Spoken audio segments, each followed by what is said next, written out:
Oi, get the checkbook out this summer. Hey, Florian. Oh, art thou Florian? I believe you're looking for a new football club, my mate. Hey, England, Manchester, Etihad, this Stad will be playing Champions League football next year, my friend. Yeah, how about you take a little 2-2 Ryanair jet from Leverkusen over to Manchester. We'll get you a nice hotel stay. Little 2-2 medical, £300,000 a week. Couple bonuses thrown in there. 2-2 Ballon d'Or in a couple years. Champions League. Happy days. You want to go Bayern Munich. Little 2032 Bayern Munich driller. Happy days. We get the next up and coming star. Hey, how about it, Florian? Florian. How art thou, Florian? When we run, it be a big fight. City think them lucky, easy think you're the light. But while it's come to war, not time for no kite. This is step up, bust the net, pure bright light. City fan, them stand out kind of light. Mush on the bench, should I move with might. When there's some lucky city, what broke out right. Pep on the sideline, face looking tight. City war, them done, FA Cup tie on. Police come and ends them, do we man wrong. This is little shot where we take wrong car. Hands on the stand, big man, I'm on. Man, give it way, what kind of move that? Shoulda slam it in, no time for no chat. Now we look on police, I celebrate with them fat. City trophy shells, looking. You get me?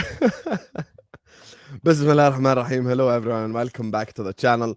This is one of your favorite shows every week. You get me, the collaboration of Hussam, Tom and Kopish.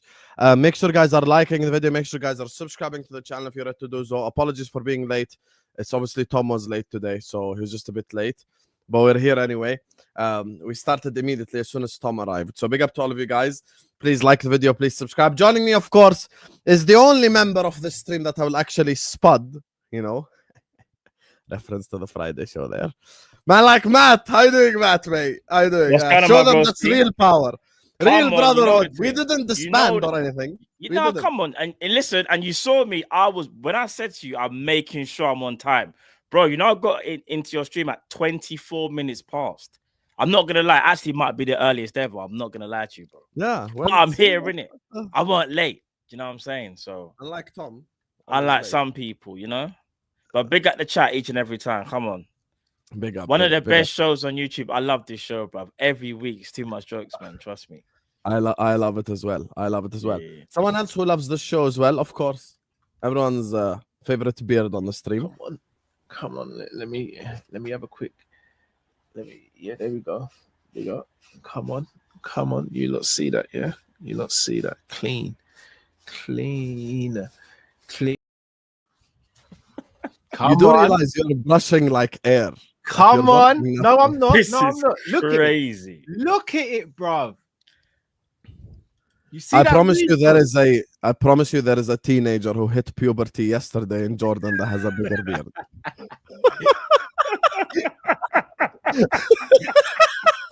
One of my 14-year-old cousins got a bigger beard than you. Oh, man. Big up, Callum. You good? Big up, my bro. Big up. And of course, hold on. Who was first? Who was first to be here ready today? What time did you? Me? No, Matt was the first. Oh, Thank you. Goodness. No. What time did you get? What time? What time? No, what time this did is you get into the outrageous. stream? I'll tell you what time I got here at 1:23. I was here at 1:18 and I put in the chat at 1:22. Oh, fair play then. Fair play. Sam, you are shameless as hell, bro. Maybe he didn't see you. Maybe he's too busy. I just didn't see your you. beard. It was one of the He's first brushing your comments. beard, bro. Just didn't see you. He didn't see you, bro. He didn't see you. Yeah, we didn't see you. I'm sorry. Anyway, sorry, I'm not sorry. Anyway, man like Tom is here. Hi, Tom. How are you, mate? Hello. I mean, I noticed that you tried to make out that I'm the one that was late today, even though that's not true. But you know what? We'll engage in that menial, childish talk. Matt's trying to celebrate the fact he was here early. At least me and Cal message in the group chat to let you know we're coming. Hold on. Wait there. Whoa. Yeah, Hassan. Matt Do you know what I'm messaged me privately though. Okay. And not only that, switch your mic on. Because you sound like you're muffled. You sound like you're speaking Yeah, for us. because your mic ain't connected as well. Your mic ain't corrected as well. I can't lie to you. You're speaking from your laptop mic. This guy, bro. No, Yes, Matt, I'm that's not gonna the lie. best. Matt turns into a different human being around Hassan, bro. He's not the same person. Oh, here What we you go. mean?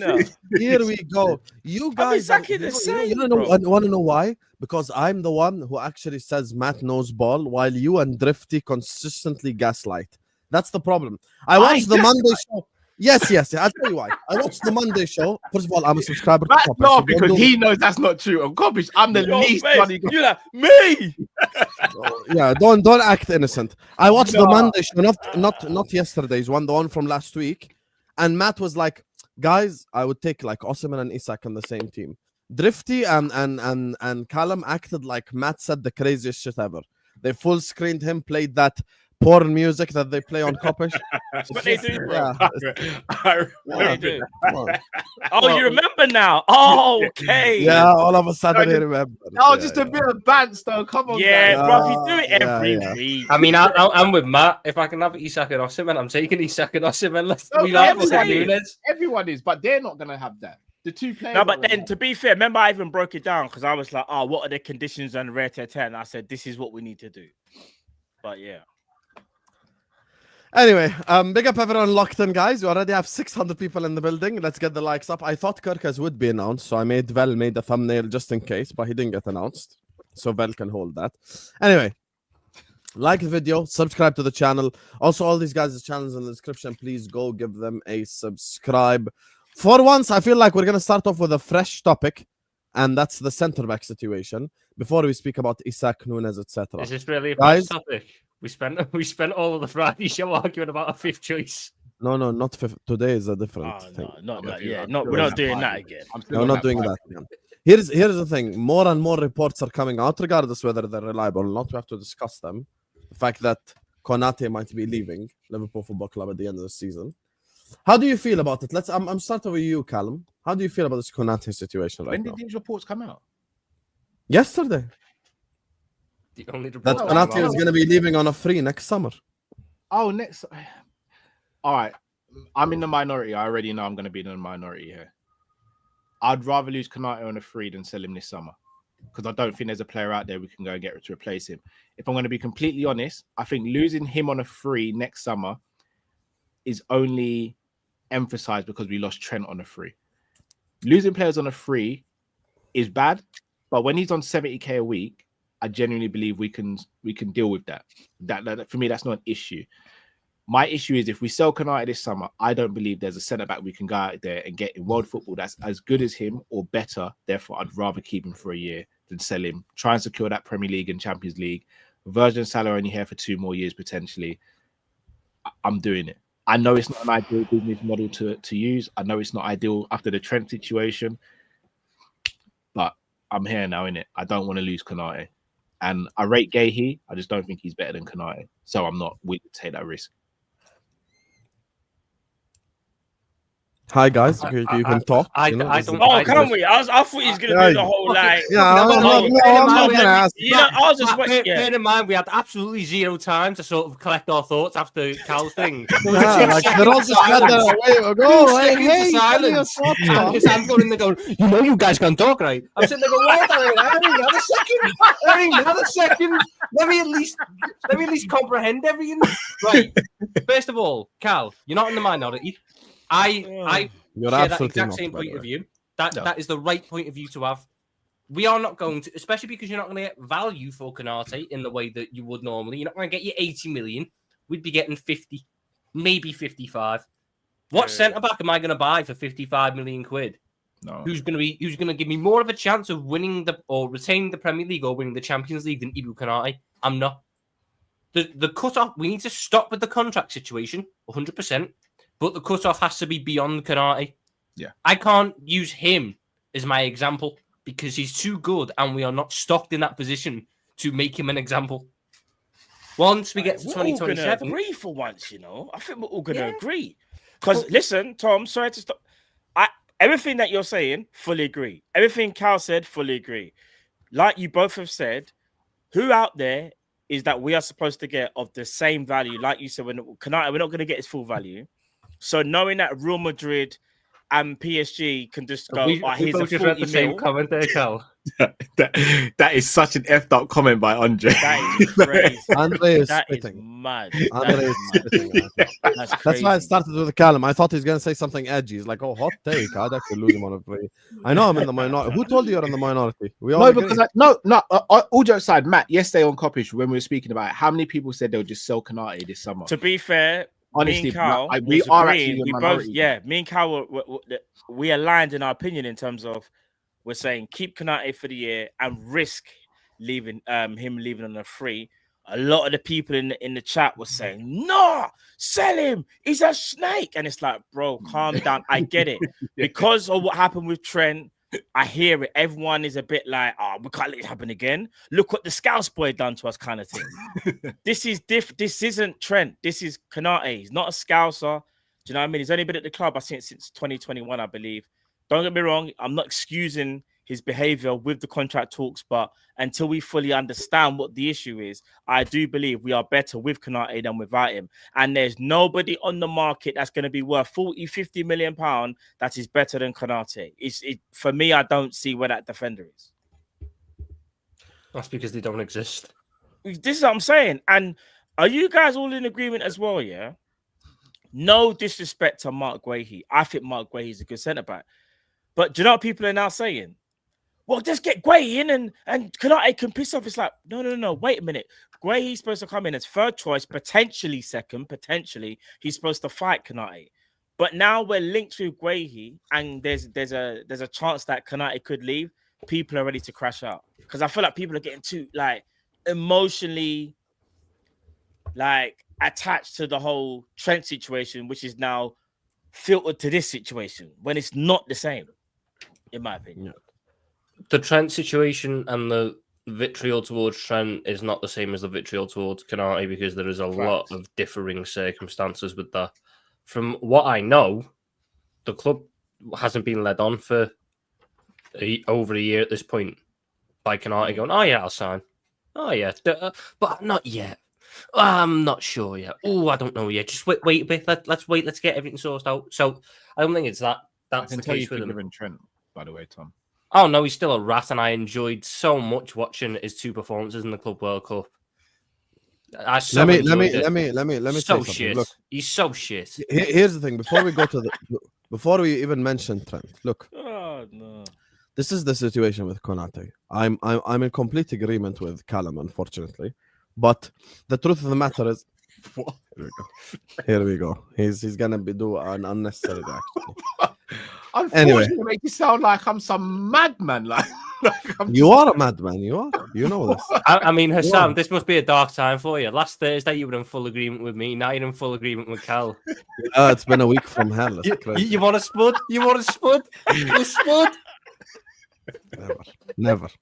Anyway, so here's the thing. Look, we can't lose everyone because we can't put ourselves in a Chelsea situation where we just simply sell every single player. Like it just doesn't work. I'm sure someone will come in the chat tell me Slot in his first season in Feyenoord sold 19 players. Guess what? The Eredivisie is not the Premier League. We need continuity. We've got a spine right now. The spine is Alisson, Konate, Van Dijk, Gravenberch, McAllister, and Salah. That's the spine. Those are the 6 players that will start most games of football for us. And those are the 6 players that will help integrate the other 5 players in the team, which is why we can't just sit up here and just sell everyone. At the end of the day, look, you get 40 million from the Konate sale, and then what? So we sell Konate this summer for 40 million. Oh, wow, 40 million. That's such life difference money, you know? Like, I'm supposed to sit up here and go, like, with that 40 million, I'm going to go sign the next Maldini. Like, who the hell are you going to sign for 40 million right now? Even Branthwaite from Everton, they want 70 million. Never mind, like, the rest of the centre-backs that are available right now. We cannot replace Konate. And we're going to have to just take the L on this one. Just take the L, lose him on a free. But I must ask the $1 million question. Is getting 40 million for Konate worth a Premier League title? Because someone will tell me, we might keep Konate and we might still not win the league or blah, blah, blah. I get that. But it's about putting ourselves in the best possible position. And keeping Konate in the team will put us in the best possible position to retain a league title. That's just that's just the truth. We have to put ourselves in the best possible position to retain a league title. Brother, they want like 70 million for fucking Romero. They're gonna want even more for Van de Ven. So Also, Van de Ven plays on the left, the same position as Virgil van Dijk. So we behind Van de Ven. let him go. His head is done. Sell to PSG or Real. When you say his head is gone, I don't think his head is gone at all. What's this based on? I don't understand. Van Dijk and Salah, by the way, just had elite seasons in a contract year. Yeah. What if this is the same thing for Konate? I remember it's a World Cup season too. So he will want to play well so he can start for France. Yeah. Is Keep it that the in mind. realms of possibility that Virgil can play right centre back? Like, I don't see the point in doing that though. He's been the best centre back in the world, playing off the left for 7 years. I don't see the point you're not in moving wrong, to the right. but there is the argument of I guess it's familiarity, what you're used to. Like, I guess because I'm this going was- to use the most extreme example. Let's say Bastoni said to him, "Look, I want to go," and Liverpool going for him. Are we going to really sit here and go, "We can't sign Bastoni because Virgil plays left centre"? Well, no, because Bastoni is a slightly different case. Bastoni is a lot better than fucking Van de Ven. Bastoni's the only guy. There's one guy in world football who I'd go, you know what, I might do it. But all right. And it's only because Bastoni can still replicate what Van Dijk does. So let's not forget that when Van Dijk's playing that left centre-back spot, what is one of our most effective ways of build-up? Van Dijk picks up the ball and it just goes fucking boom over to Salah. Yeah. But hold on, are we not sitting there acting like Virgil can't do that from the right-hand side to Gakpo or Diaz as well? He can, but familiarity. Not only that, I think. All right, What so are you gonna do on the left with it? You don't fucking do Tom, it. Tom, I do believe you're doing too much. Like, I think Van Dijk can play RCB and nothing will happen. I think he can do. No. The team doesn't benefit from it. He can do it. All I'm saying is that, remember, he's the captain. He's going to have a preference as well. When you're the captain, you're going to be like, listen, boss, you know me. I've been playing left centre back now for how many years? I'm comfortable there. I don't think Van Dijk will be like, I'm not playing there. I just think that maybe for the first couple of games, it'll be a bit like, do you remember when Mane moved from right to the left when Salah came into the team? Issues. Yeah, a couple of TV issues. But look how it worked out. But you know what Van Dijk's really going to realise, though? He's going to be like, flipping out. Right centre-back is different from playing left centre-back because I had a consistent Robbo at left-back. No, hear me out. But there's no Trent now. No, I understand that. But let's not act like Bradley Dutton is not marauded and average Fringpot. Let's not act like that defence first either. They are attackers. I hear that, but there's a desire to defend, though. No, of course. And this is, again, another look, selfishly. But do you want to see Van Dijk going to the channels at right centre back? Because I can see it already. No, I can see it as well. But shall I tell you what it is? From a selfish point of view, and maybe this is my petty side coming out, I want to see Konate play with a right back for a season who has a desire to defend. Once again, I'm not sitting there saying I think Conor Bradley or Frimpong are great defenders, but they have a desire and a willingness to defend. Konate hasn't had that in his lifetime at Liverpool Football Club. That's true. Now think about it. He hasn't had it. That's true. So, hold on. James Milner wants to defend. He played there for what, a game or two? No, Milner wants us to defend when he played there. He played there for about 2 games, Tom. Curtis Jones wants us to defend this season. Oh, yeah. He wasn't very good at it, but he wanted to. God, man said Curtis Jones. This time, look, I apologize every single week because my first week here I lined with Tom, and every single week since then I've regretted it. And once again, I'm coming to you as man to man. I apologize. You know what this reminds me of? The flawless Ray relationship. People at the start go like, "Oh my God, you're so harsh on Ryan," and then they go like, "Oh yeah, I understand now why you want him to take a toaster to the shower." Like I've never went that far. I've never went that far with Tom, but there's a reason why I argue with him every week. The same guy that says Ekitike is too young and is a project is the same guy that sat on the very chair telling us we should sign Guesan. You get me? Like that's the type of man that we're working with today. It's insanity, bro. Oh man, he's been shit since January for club and France. I don't think he's been shit at all since January. He hasn't been crap. No, bro, he hasn't. Andrew, you know I love you, but you know he hasn't been shit. Come on, just doing too much. Yeah. There was an initial period where like you could see the knee was still bothering him, and then after that he was fine. Yeah. Like what are we doing? Yeah. And there's an argument to say, in my opinion, he was rivaling Virgil before he got injured as the best centre back. He was that good. Virgil might have been ever so slightly a bit better, but Ibu was really pushing him to see who the best centre back in that period was. This is where I get confused by people though, because they say, "Oh, Konate was really crap in the second half of the season." I agree, he was worse in the first half of the season. But in the first half of the season, we were talking about Van Dijk and Konate being centre back 1 and centre back 2 on the planet. This is what I mean, bro. And there was no argument. It's like that year. You know that year where Salah, the 21-22 season, Salah started that year, like on fire, goals and assists every game, went to AFCON and came back. And he wasn't as good as he was before AFCON. But he was still very fucking good. Hence why he got 13 assists in 20 games. We went, he's crap. He's so shit the second half of the season. I'm going, no. Yeah. He just set such high standards at the start of the season. Had something happen in between. And the level dropped slightly when he came back. But all of a sudden, the overreaction is that Konate was not bad in the second half of the season. He had a lot to do. And he was doing half of it on an injured knee. Because he took one look at the squad when Gomez went down. Fuck, we can't play quantity. We can't play quantity. So you're saying Konate, you're saying Konate was 9.5 in the first half of the season, and the second half of the season he was 6 out of 10. You know who that applies to as well? Ryan Gravenberg. Mm-hmm. Well, see, do you know what? Do you know what? All right. Are you good, Matt? Just saying. Yes. I wouldn't go as low as 6. I'd go 7 out of 10 for both players, by the way. Okay. Now, Callum, that's do exactly McAllister. what I was going to say, though. No, I was going to say 7. It's 1 mark. But McAllister. Do McAllister first half, second half. All right. McAllister ended in the second half 9. Oh, no, 8 in the first half of the season, 9.5 second half of the season. Oh, see, I would have said first half of the season 8, then to a 9. I would have just said a 9 all the way through. I don't think there was a notable... I would have said 8, and then he went on to, or if we're being honest, 7.5 to a 9. But he just ascended. What? Bro, wait there, pump the brakes. Gravenberch was a 9. Hear what I'm saying to you. Listen to what I'm saying. Gravenberch was a 9. McAllister was a 7.5. Yeah? Gravenberch went to a 7. McAllister went to a 9. So who had the better overall season, theoretically? McAllister by half a mark. 9.5. You lot are losing your mind because you just heard 7.5. Yeah. By the way, did you guys notice something really quick? Just quickly, Tom. I just want to say one thing. Did you guys notice something? I know you guys saw the PFA Player of the Season votes, voted by the players. Who's the only other Liverpool player the actual football players in the league voted for? McAllister. But do you know why, though? Do you know why I think that's... Where was Virgil, by the way? Virgil was not there. It proves that, like, players are like sometimes they're dumbasses.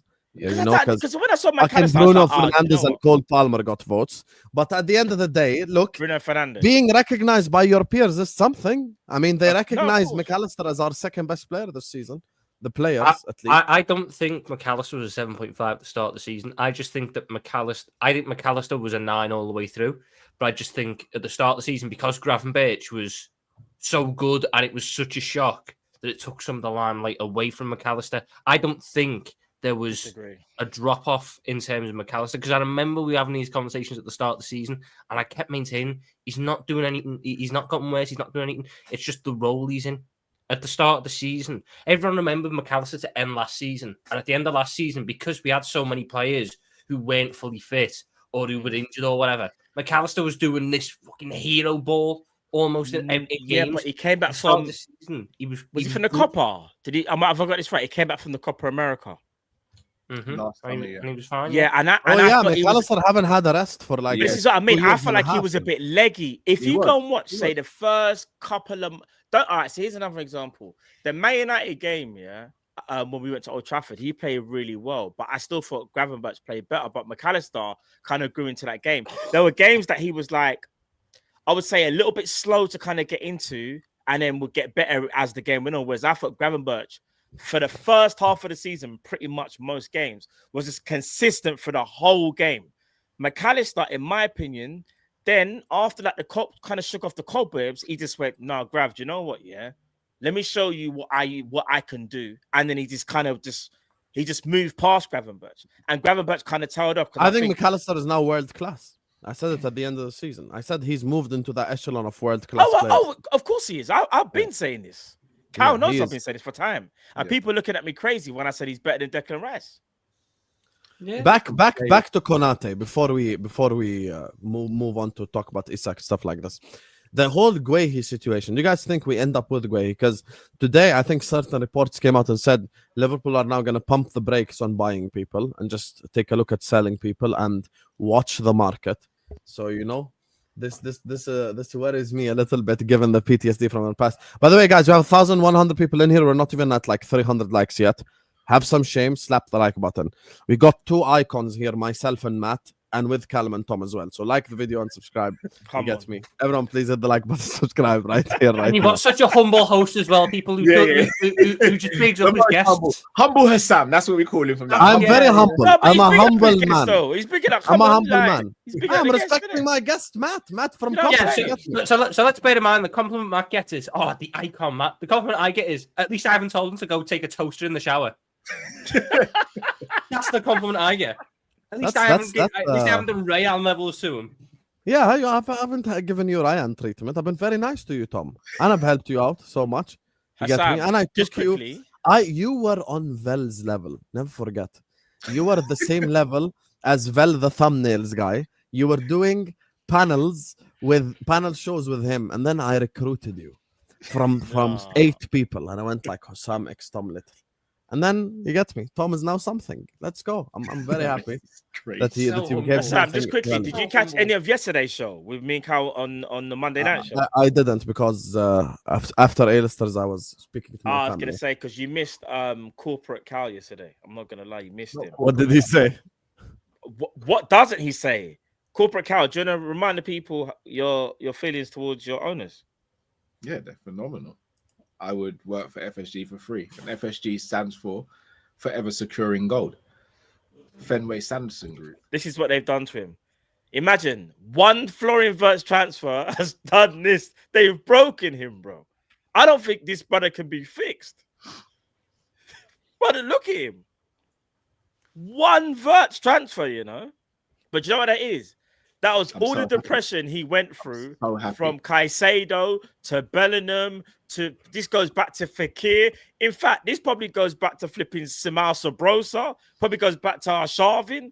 This Florian Wirtz transfer has done so much for him. You don't understand. Shall I tell you what it is? You mentioned to Sam about, you're a little worried. Again, comical. Comical. Why would you be worried when we have these owners? Let me break it down for you, right? Liverpool's squad is at maximum capacity right now. If we go and sign another player, clubs will know that. Therefore, Liverpool selling a player, clubs will go, well, we're going to wait for Liverpool to lower the price because their squad's at maximum capacity. They're not going to want to hold on to their players, so we'll wait until their price gets lowered. That's why we're not signing anyone. You think Richard and the boys ain't got deals on ice? But FSG, aka Forever Securing Gold, aka Fenway Sanderson Group, we move in silence. Carl, just to let you know, every club in the world has the what's the word I'm looking for? My mind's gone blank. But basically, they can all access transfer market. If they want to see how many players Liverpool got, they could just look there, or they could just make a phone call. So what you said there is not brand new news. So hold on. Are you now saying you don't believe in the owners? Is that what you said? I didn't say anything. I'm just not getting carried away. You're getting carried away. I'm not getting carried away from nothing, bro. We're signing Isak too, and we're good. My owners did that. My owners did that. I'm rich now. You don't expect me to stay the same person I was before. I'm rich now. If I won the lottery, I waste food now. That's who I am now. Have you forgiven them for the ticket prices? When was that? I'm just asking you. When was it? Can't remember. You got the best memory. 2016. Exactly. It was 2016. 26, 10 years, almost 10 years. Is that what we do? Hold grudges for 10 years. Decade. What about them trying to trademark the word Liverpool? Sorry? What about them trying to trademark the word Liverpool? You heard? Trademark? What's that? Brother, we just had a parade because we won the league. Because what about the Super League? Well, pretty much UEFA's done that, and everyone seems to be on board with it. So once again, ahead of the curve. Two new stands, one more in the process, and we're still doubting these guys. Go on, you enjoy yourselves, guys, because I'm outside this summer enjoying life. You guys remember what happened in 2016 and all that. I'm living in 2025. And in 2026, I'll be back in Liverpool for the parade. Courtesy of FSG. Forever securing gold. Clip this, please. Somebody. Clip it. I want you to turn clip it into flipping a music video or something. I want you to clip it. I'm outside. These are my owners. Fenway Sanderson Group. What an honor. What an honor. What an honor. Not only is that my name, that's my wife's surname and my children's surnames. Legacy right there. I can't. Give me 1 second. I need to Cal's got compose about as myself. much composure as Nunez in front of goal at the minute. Yeah. Jesus Christ. You know what Callum reminds me of? Callum reminds me of some billionaire who got rich off of crypto, and now he's around the other billionaires, and he just doesn't know how to act. Like he's sat here already doing FSG apologies because of one transfer window. It's so mad. Who's apologizing? Where second. did you hear the apology? Calling yourself, a Fenway Sanderson Group pridefully That's got a nice ring. is worse than an apology. Yeah, that's worse than an apology. That's a nice ring. The problem with you is you're just like all the other people who come in this chat and go like, Hussam, are you going to apologize to FSG? Are you going to apologize? Are you going to No, apologize? I don't need your apology. That's what people say. Can I talk? Can I talk? Can I explain to you? I'm not saying you need my apology. My owners. That's all I'm asking. People in the chat, you're the same as people in the chat who will ask that. Why? If anything, FSG this summer have proven all the FSG actors right. Where was this money all along? Because if I suggested 2 months ago we should sign Frimpong, Kerkez, Guehi, Wirtz, and look at Isak, I would get called a football manager virgin. That's usually the word that they use. Have you ever been to Anfield? Do you know more than Slot? Guess what? We're doing the football manager summer this transfer window. So we were capable of spending the money all along. Why didn't we spend it? And I'm sure now, of course, the people will come out and scapegoat. Oh, it was Klopp's fault why we didn't spend the money. He was too loyal to the players. Oh, yeah, because Slot, when he came in last summer, he was loyal to all these players, right? Slot obviously wanted to sign Chiesa by the fact that he played in like 3 games, So, yeah, the last summer debunks any bullshit regarding Klopp was the reason. So guess what? I've always said I'm willing to change my mind on FSG. I'm willing to say that if we get consistent ambition, just show to me that you actually want to win, and then I will change my mind. And I'm not even asking for this level of transfer window. I'm saying, let's say next summer arrives and we need a center back and a DM. Nothing crazy, just a center back and a DM, right? Yeah, consistency. Yeah, and we just go out there and address the center back and the DM. Let's go. Then we have ambition, and we actually We'll get it done. We'll get it done. We will get it Because done. remember, Carl, this is of one summer. Gimmick is horrible. I'll be honest. You know what I mean? This gimmick is absolutely horrible. Like your gimmick game is real bad. This is not gimmick anymore. It's a gimmick. I'm actually in. Right. It's not a gimmick. I'm actually in. It's a gimmick. Man said, this is big. Cal is being gaslit by his owners and he's eating it all up. It's horrendous. Okay. Yeah. Cool.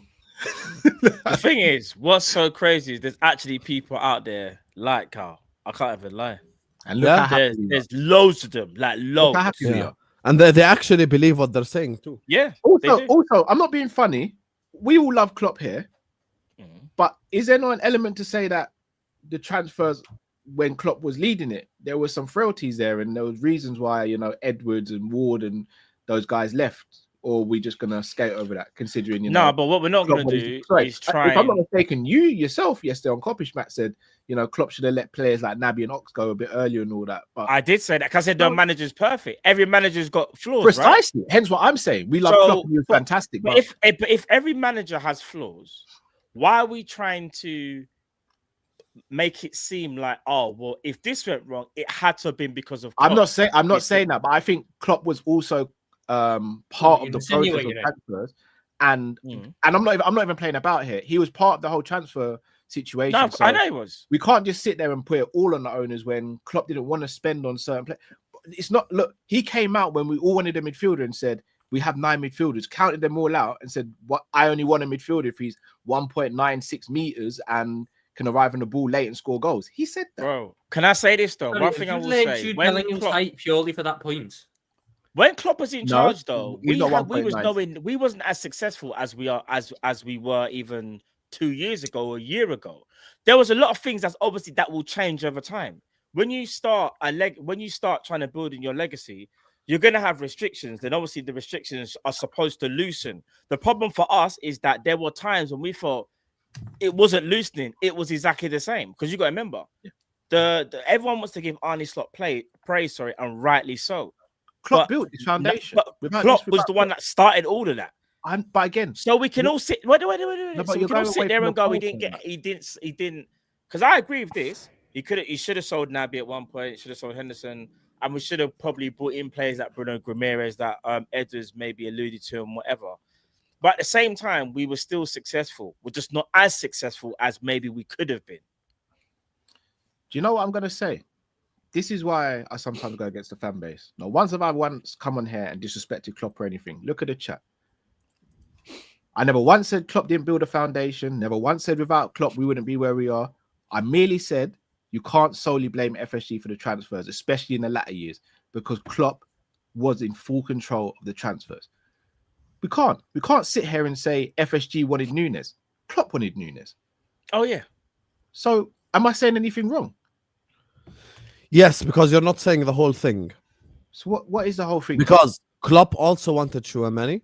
Klopp also wanted Bellingham. Klopp also wanted Lavia. Klopp also wanted Caicedo.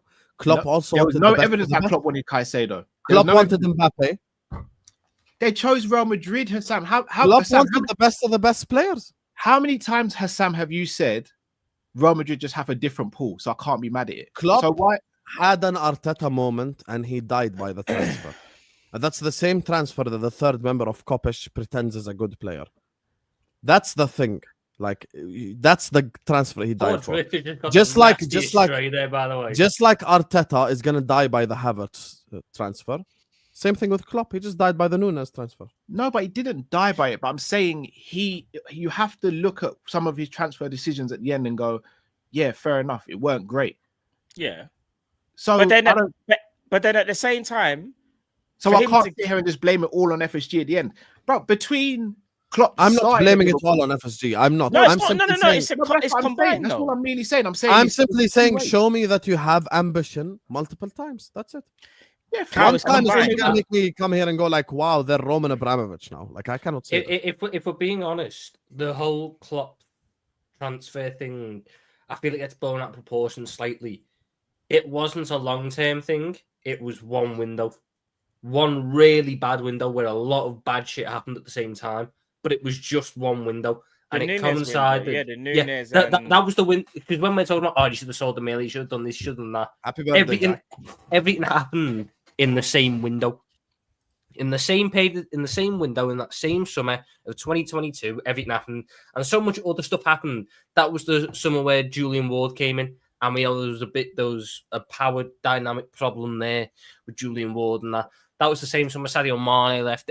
That summer was a shit show.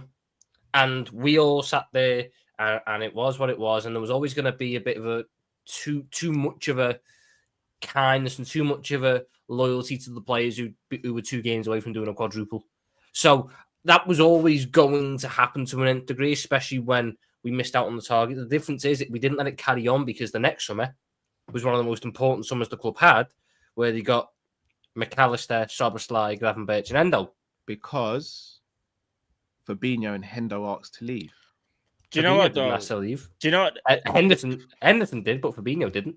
The main thing is this, though, regarding Jurgen Klopp. Listen, we got to move past him. It's done with now. I just feel like to go back and talk about Jurgen and this could happen, fair enough. All right, cool. But to sum it up, in my opinion, will be this. Klopp maybe had a bit too much power, and there were times when he made the wrong decisions because he's not perfect. He's not a god. And that's why this is where people get it confused, like he made no errors. He made errors. However, let me land. However, I will say this. The powers that be, FSG, are the ones that gave him the power. So that's why you got to look at it like, well, he only got this power because FSG gave him this power. They trusted Jurgen. They wanted to kick out. And the thing, Matt, because these same people will come here and say, give credit to FSG, they hired Slot. Okay, so who gave Klopp the power then? FSG, and they were wrong for doing that. That's why I said it's 50-50. Okay, by that same metric then, Do we crash out on Klopp for giving Pep Lijnders power to do the last couple of years of Yes, coaching? we already do crash All out right, on him but for my doing that. point Yeah, exactly we've already then. said that. We mocked. my Remember the problem book and is you're everything. No, blaming. wait. Are Guys. you blaming Klopp 100%, or are you saying it's a percentage? No, of course he's not 100%. Whenever I ever says 100%, but it's Okay, you just then we proved my agree. point. We all agree then. But that's all I've said. I've said you can't fully blame FSG. You can't fully blame Klopp. They're both they were both in bed together in that situation with the whole transfers. Both of them. Between 2016 when Klopp came to, I'd say 2021, that's on FSG. That period there's on FSG where they didn't double down, didn't give him more finances, didn't do more to build on what he'd done. But after that, I think Klopp took matters into his own hands, and I think you saw it from the likes of Edwards leaving and the fact that they wanted to bring in Bruno Guimaraes and stuff and all that, and he said no to that and vetoed all that. So we can't sit here and act I know who vetoed that transfer as well, but so we can't sit here and say it's all FSG. Like Klopp has to hold some blame as well, but the majority is on FSG. I'm just saying we can't treat Klopp like he's a god. Like we love him. I'm not. I don't. Yeah. I don't. He had his flaws. He was too loyal to the players. He should have, like at some point in time, stepped aside in terms of this whole thing. But once again, the people that gave him the power was FSG, so he should have kept the structure, and kept it moving. But that didn't happen. The problem is essentially Klopp and a couple of the Klopp, but sorry to cut you, Klopp earned that power as well, though. Let's not change the history. Klopp earned that power to have that. I don't care if Slot wins a quadruple. I don't ever want to be in that position again where I agree, but that's based on hindsight, though. At the time, no one had an issue with Klopp getting that power. Not one of us had an issue with Klopp getting that power, maybe apart from Tom. I did. I don't By like the way, managers. even I did have a problem with it. You did. Like even me working with Tom, he'll tell you I didn't want Klopp having all that power. That might well have been the one thing we agreed on. To be fair, Cal, you kind of did as well, though. We all did. I said I prefer to keep the structure, but I wasn't mad at Klopp getting the power. No, you weren't mad, but you were, because we were all a bit like, is it a bit much for one person to have all this power? Remember, we was having like discussions about it, and we were like, it's a bit risky. I remember we kept saying it's risky because you're asking this, because you're asking this person to get everything right. There's so much that happens. You got to deal with on the pitch stuff as well as now you're going to add in all the transfers, contract negotiations, scouting, like telling people, like that's a lot to deal with, bro. So yeah, in my opinion, you threatened to. And I just want to say one thing, by the way, just to end off this section. If Klopp didn't leave behind such an incredible team, Slot wouldn't have won the league. Yeah. Facts. So, yeah. Anyway, let me just read these super chats and move on. Talk about Isak. Ibu's case is a weird one. He's a bit rash and has a mistake in him, but he covered for years. That's mistakes. Success breeds pay rise, though. Do you guys all agree he deserves 200 grand a week, right? Yes. Yeah. Yeah, I think he deserves it too. Yeah, I think he deserves it. I'd give him that. I'll be honest with you. I'd give him that contract right there. I think he deserves it. But we shall see. Here we go. I'd do 160. No, here we go. There's always one person. There's always, when it's like, bro, see why they're the perfect partner for each other. I'm more than doubling his money. See why they're the perfect partnership? We just had corporate Cal, and now we have this shit right here. No, we're not partners. And then they get mad when I don't. When we pull them out on it. This is don't do that. Me and Tom aren't partners. Don't do that. You are. Remember, you're not. You aren't partners. Yeah, I wonder why. You said this. Wonder why. We're not. Wonder why you aren't partners. Big up to Whitney who says, get that Nunez jersey. Hell will have snow in it before I get a Nunez shirt. Hell will have snow in it. I have never hated a Liverpool player more my whole life. Can't stand the fucker. Fuck him and everything he represents. Fucking deleted all the Liverpool Instagram pictures, but I'm not a real Liverpool fan for calling him out on it. Fuck him and fuck his 73 big chances missed.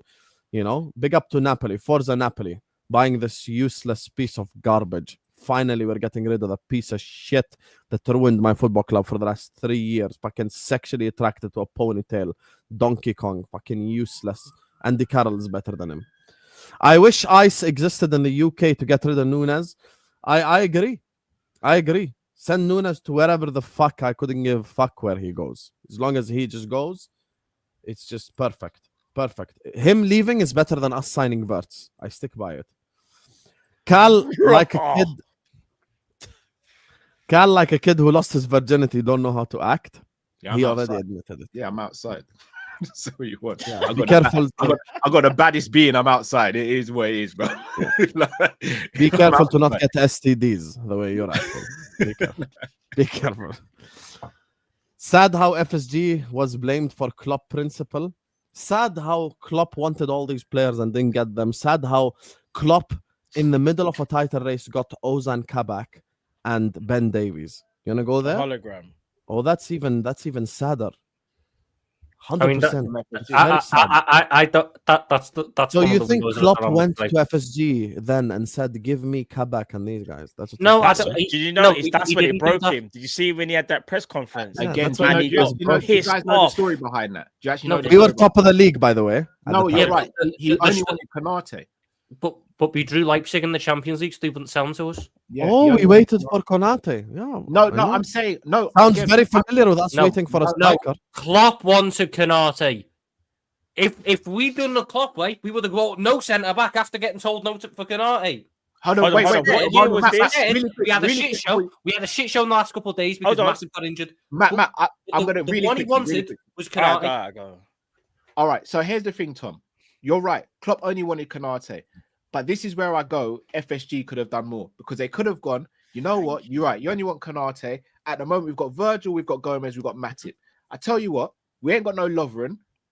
We don't know what's going on with Matip because he's constantly injured. We're going to get you a Sven Botman this January, and then we're still going to try and get Konate in the summer, and then we'll work out from there. That's where I think FSG dropped the ball that January. Yes, he only Fine. wanted Konate, but they still could have gone, you know what? Go and get a Sven Botman, and because he can future-proof you as well, which means you're not just over-reliant. Because look, Konate could have gone down with another injury that season, and then what happens in the summer? We'd have to move the pieces around. So again, you're right. Klopp only wanted Konate with his stubbornness, but also FSG could have stepped in and gone, yeah, we'll get you Konate in the summer, but take this for now. You've just won the league, and we're top of the league. We can. We're can trying to maximize. win the league again. Show ambition. Blah blah. And blah, FSG etc. have stepped in numerous points, like during Right. Klopp's tenure. Well, They stepped in to Caicedo, they stepped in. I said they stepped in to sort out the Virgil stuff, because you know that went to flipping. I think it was Mike Gordon that sorted out that transfer. That's or when Billy James Hogan. Pearce's relationship ended with the club. By the way. Yeah, their man had to have a proper executive meeting to sort that one out. If not, we was not getting Virgil. So there I are promise times you, when Matthias, FSG if do you step join in. me on one stream for 2 minutes, I'd make you look like a dumb cunt. So don't tell me I'm stupid. You 'cause demonetize your people- show, bro. I don't Yeah, give a That's well, shit. better than mine. he meant to see you next Tuesday. I say that way. He meant to If I see you say I next don't that give a way, shit. Matthias, Tom, you say it on other people's channels. I say it on my own channel. That's true. Number one. I say it on Number my two, channel as well. Matthias, you're calling me stupid. Debunk anything I said. Go for it. You won't be able to. Your peanut brain. Fucking dumbass. Klopp needs to be blamed for protecting the FSG lack of ambition by saying Liverpool can't move like City and spend big. Well, Edwards just did that. Yeah, I hear Yeah, you. by the time we couldn't do that again. That's what I was gonna say, bro. Like, We couldn't do that at the time because we're still paying off the loan for the stadium and all that and all that stuff. So like again, this is why I keep on saying it's not one blame without the other. Like there was a portion where it was all on FSG. There was a portion where some of it was on Klopp. Yeah. Like it's not just a blanket. And Like we- it and all can be a jokes grey aside, area. the Coutinho money was really stretched, bro. You know, the Coutinho money could only go so far. Have you lot seen the Allison documentary? The ad Yeah. Klopp in it for the second episode. He's come out and Bro, said Klopp said if we sign for Kim, we won't we get couldn't afford Allison. Allison. We Man- couldn't afford him. Like, do you know how embarrassing that is to You know how even- sad that is. But sad it's it all is. That's the Klopp's right word. fault. Sad to say It's that all even to Klopp's Allison. fault, bro. Like, Can bro, I ask because we then? failed this Yeah, go on. Did Fekir, because the story that came out at the time was that his He didn't entourage. fail his medical. He didn't fail anything. No, we knew he didn't fail his medical. No, but it was the entourage. is that Apparently, actually- so it wasn't No. the entourage. I don't We- even we know didn't- anymore, bro. We No, didn't really I can tell you what happened because that we Fekir deal didn't was dirty as a club then. we did that Fekir deal was getting done right at the start of preseason, and our first game of preseason was Tranmere, and Karius had made a fucking howler, and there was a clip that went round of the It was Tranmere player. live. No, it was live when someone was being interviewed. I remember. Yeah, and he let one in during the pre-game. The pre. No, it was No, in and the that game. happened during the game. No, you're both right. One was pre-game and one Yeah. was during the game. I In remember. the game, one of the players In the scored. game, yes. And as he's walking back, celebrating, and he's fucking shitting. Yeah. And everyone just sort of went, "Oh, I don't think he's going to bounce back from this." So we sort of went, "Fuck, we can't. We need to buy a goalie. Let's just go for Allison." What? Who said? What? Klopp said that. The club did. The club. Oh, the club. Okay. The club's plan was Yeah, to but club controlled the transfers, right? So wasn't that a smart decision? No, not the time Klopp didn't Not that control way. it. Oh, that's crazy. Would you guys have rather had Allison or Nabil Fekir? Big up Klopp for making that transfer. What's the highest in plan wages was you'd to go carry for us to Ibu? today. What's the highest in wage? Because you can't have your cake and eat it. What's the other highest in wages you'd go for Ibu? 200 is the max I'd do. I would go, me personally, I would 240. say 250. Looking at the rest of the market and what all the other top players are on. The reason why it sounds crazy is because what we should have done was incrementally improve this contract maybe like every 2 years, because it just sounds crazy when you say 70 to 250. Here's the killer. If Ibu was already on 180, say right now is on 180 and is asking for 250, it doesn't sound mad in my opinion, because it's because we've done the whole, we haven't renewed your contract for so long. In fact, this is still his first contract. Yeah. Matt, my only point to that would be Sorry, before this season, and I can understand that the notion has changed after the fact he's given us a really good season here, mostly injury free. But before the season, he was yet to start more than 8 Premier League games in a row. Would that injury history, would that record justify the wages that we're saying that he should have been incrementally put on? Probably not. No, I don't think he should have been. That's why I'm sitting here now going, I can't justify a near 400% increase because you've given me 1 year. Do you know what's so crazy? Saliba and Gabriel, I think they're both on. Oh, I know Saliba's on about 180. Gabriel just signed a new deal. I'm gonna say Gabriel's one is probably more. Yeah. If Konate goes to PSG or Real Madrid, they will happily pay the 250. We are only looking at that because our wage structure. Well, you never guess what? Your wage structure needs to kind of expand a little bit. Because if not, we're going to have the same issue all the time. Virgil and Mo should have been on these contracts from before. So what's your number, Matt? I'm willing to go 250. Highest Matt would drop. I said 250. He's a top tier. He's a top centre back, bro. For real. Some people might say it's a bit too much, but you got to look around the market. Tom and Callum, give me a number as well. 240. 180. 180 is crazy. I don't think it is. That's I'm stupid because I insult Nunez. I ended there. I'd pay Konate exactly what Saliba's getting. So do you think Saliba's better than Konate? Wait, hold on, Matt. Do you think Saliba's better than Konate? I think they're about on the same level. You know what he did there? He sat on the fence there. You know he had nowhere to go. No, because Carl, he frozen. Yes, they do. I was going to say that stare was a bit intense. I know. I was feeling a bit sort of fucking else. We have Val thumbnail picture. Val thumbnail right here. No, but I think they're about the same level, but they do such different jobs. Okay. It weirds me out because they should be such a good centre back partnership because their games should complement each other really well. Saliba likes to sit back and be the deeper one, whereas Konate likes to be the aggressive one. They should work well together. Gabriel as well, laughing at Salah when Salah put him on his ass 100 times. Big up everyone. Love to all. Good vibes and success. Happy birthday to you, Jack. You get me. Happy birthday to you. I hope you have an incredible one. Guys, Jack turned 35 today. Happy birthday, Jack. Happy birthday, Jack. Happy birthday. Klopp said himself he won't spend over 100 million for a player, and you're taking managers and press conferences seriously? Since when do we take managers? For Caicedo, like what? People chat shit all the time. He said he wouldn't, and then we made an actual record bid for Caicedo, and he came out on the press conference and said that we've agreed with the club. So you're just taking. I find that funny though, because what did they think was going to happen? Klopp would sit there, wake up the next morning and say we've bid 110 million and ring up fucking John Henry. Listen, you best retract that bid right now. I will not spend that much on a football. Of course, fucking not. People are going to remember what I said in the past, so we can't do it. Can I say something? So on the Konate thing, if you say he's as good as Saliba has won nothing in his career, by the way. And when I say nothing, I mean nothing. Konate's been here. He's won, if I'm not mistaken, the Carabao twice, FA Cup, and now the league.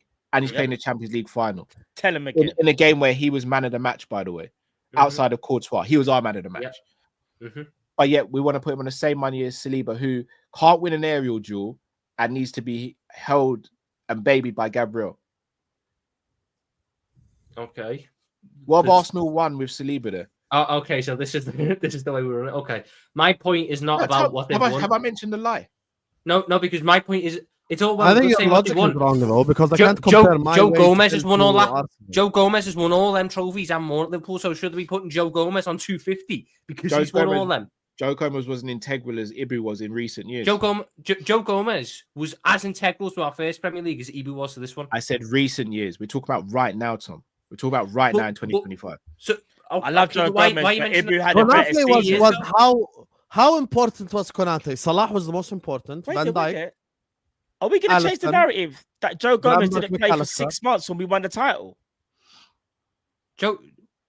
when we won the first league title, Joe Gomez was the starting centre-back. Gomez, yeah, probably played for half a Yeah. season, was injured. No, Joe. The year we won the title, Joe No, Gomez was the starting centre back. He played 28 How many games. games did he play, bro? Because Matt, he got 30. injured, but I think he got injured. But because I'll tell of you the right now. Can you double pandemic- check that? I'm almost certain. You're He on about the started year 28 before. games. because Matip took over in that You're on season. about that was in the year 18-19. before. You're on So about the year before. Gomez got injured, but I think he recovered. Have I got after that the wrong? pan- Have I just Yes, set you- myself yes, up you He there? got it recovered wrong. while there was a lockdown. He recovered while there was lockdown. Let me double check. Let me double So check. Joe Gomez played Double 28 check it, league double games check for it Liverpool while that we- year.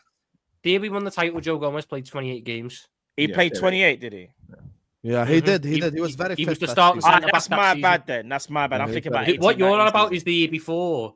Yeah, I 18, keep getting 19. them He to- started Yeah. the season for 18-19 and then broke Ah, his that's leg my against bad. Burnley. See, you know when you're wrong and you can be accountable. I'm accountable. also- So we- Joe Gomez played 28 games for Liverpool. The year we won the title in 1920. Ibu Konate played 31. Also, season. So fair play. they were No, about fair as play. integral Fair as each other. play. Fair play. all right. I was wrong on Also, that another one. thing, people sit there and go, "Oh, Konate is always making mistakes and this, that, and the other." You know, him and Virgil last season had one error leading to goals in the Premier League, and we can sit here and go, "Oh, yeah, but he's got the bozo moment. He's got the bozo moment." Virgil also makes mistakes as well. Let's not sit here and act like Virgil never makes mistakes. It's a lot of the time Virgil gets away with his mistakes. Everton, Like, so again, the hate that Ibu gets, Newcastle. I genuinely don't get it. Like, we've genuinely got one of the best centre backs in world football, and we're looking for a reason to not rate him. Do you know how crazy that is to me? I don't know who's looking for reasons to not rate him. I just wouldn't Loads of pay him. people. All right, I here's a just prime wouldn't pay him example. 250 grand a week because of the injuries. We've done this panel show since what, October now, if I'm not mistaken, guys. Is it October? Is that Mhm. Yeah. in any of the chats? Has anyone ever said, "I think we should go and get Guehi, and I think we should bring him in to start ahead of Konate"? No one has ever said that. So why is that a thing now? No, Because but we've I been don't. linked to Yeah, but Guehi. here's the thing: because people are reactionary. That's why at the Mhm. start of the stream, when you thought you were saying something edgy, I agreed with you, and so did Matt, and so did Tom. You're not saying anything edgy. At the end of the day, we want to win the league next season, and Ibrahima Konate staying at Liverpool Football Club will help us win the league next season. That's just simply the truth. So that's why, for me, I don't live in the moment, and it goes the same for the FSG debate, and it goes the same for the Nunez debate. I look always at sample sizes. I look at something that over a period of time, and at the end of the day, at this moment in time, keeping Konate and losing him on a free next summer to win the league is better than losing him and then signing whoever to replace him with 40 million, because you can't get anyone to replace him with 40 million. That's just the point. Anyway, let me just read these two supers and move on to talk about Isak Sam, I and got Nunez. you. Big up to you, Matt. I got you. Big up to Listen, you, yeah, I you know, man, exactly. bless up each and every time. Next week, Big up. guys, next week. No, it's Big up, Friday. big up, Friday. big up. Sorry, Friday. What am I talking about? See, they say no, it's Friday. Yeah. In a bit, guys. Big up, big up. In a bit. We are the best run club in the world. We are where we are because of FSG. They appointed Klopp, they appointed Slot, and we've won the league again. We are definitely not the best run club in the world because the best run club in the world would be the most successful club in the world. That's number one. Number two, we are not where we are because of FSG. That's a very short-sighted way to look at things because FSG were there when Kenny Dalglish was hired. FSG was there when Brendan Rodgers were hired. We are where we are because of Jurgen Klopp. And this Jurgen Klopp disrespect needs to stop. What Jurgen Klopp did for this football club from 2016 until 2020 is something that only he in world football could have done. He came into a football club that doesn't spend as much money, won us a Champions League, got us to the Champions League final, and won us a league title for the first time in 30 years. We are where we are because of Jurgen Klopp, and the Jurgen Klopp disrespect needs to end. It's simple as that. Is it not Because fair to at that say- moment in time, when he came in, I still remember our first game away at Spurs. By the way, I remember even the game, I hated Brendan Rodgers. We went away to Everton, we drew. Danny Ings scored an equalizer 1-1. He got sacked. You get me? I hated the fuck out of Brendan Rodgers because it just felt like the club was just revolving around in a circle like this and like this and like this. And at the time, make no mistake, the club was looking at Ancelotti as well. But because Ancelotti wanted dinero to spend, Habibi, they chose Jurgen Klopp because Jurgen Klopp could work with a budget. So, of course, we have given them credit for the stuff that they have done right. But here's the thing. Salah, that you all rate, Van Dijk, that you all rate, Alisson, that you all rate, Trent, that you all rate before the season, Robertson, that you all rate. We've had them for the last 8-9 years. We've only won 2 league titles. Ask yourself why. I know the answer to why. None of you can say why. Big up, though. On X, Ibu said it's all fake news on social media. I mean, if he did say it, I know. I'm not saying it's a guarantee he leaves, innit? I'm not saying it's a guarantee he leaves. He might stay. I wish it's possible to put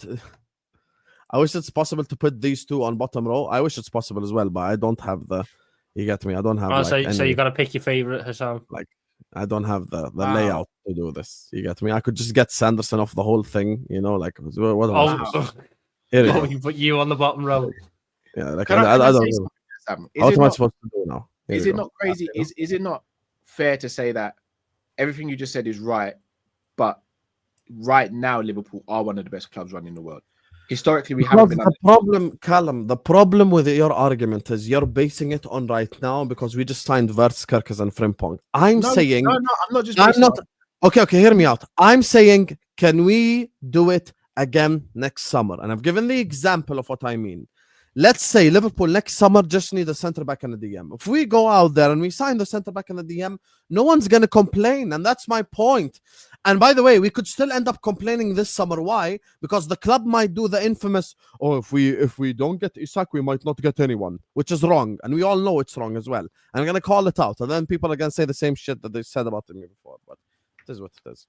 No, big up, lad. The reason I say that though, Sam, is because I agree. Historically, we haven't been the best run club, but if we talk about right now today, given how the structure best is, run club in the world is Real Madrid right now. No, I agree. I said one of the best run clubs. But second best run club is PSG.